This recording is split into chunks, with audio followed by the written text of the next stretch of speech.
আমরা আল্লাহর কাছে ফিরে যাব, তওবা করবো, ইস্তেগফার করবো, এই জ্ঞানটা শিখিয়ে দেওয়া কি আল্লাহ পাকের দয়ার পরিচয় নয়?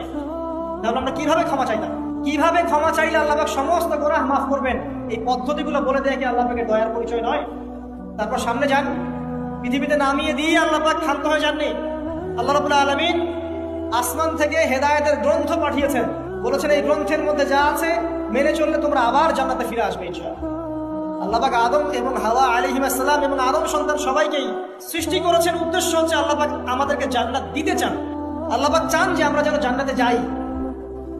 যদি আমরা জান্নাতে যেতে না পারি পরকালে, একটা কারণে যেতে পারবো না, অনলি একটা কারণ, সেটা হলো আমাদের নিজের দোষে।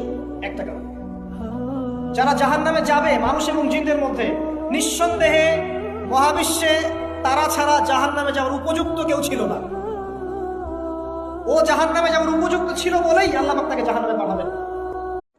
আমরা আল্লাহর কাছে ফিরে যাব, তওবা করবো, ইস্তেগফার করবো, এই জ্ঞানটা শিখিয়ে দেওয়া কি আল্লাহ পাকের দয়ার পরিচয় নয়? তাহলে আমরা কিভাবে ক্ষমা চাইলাম? কিভাবে ক্ষমা চাইলে আল্লাহ পাক সমস্ত গুনাহ মাফ করবেন, এই পদ্ধতিগুলো বলে দেওয়া কি আল্লাহ পাকের দয়ার পরিচয় নয়?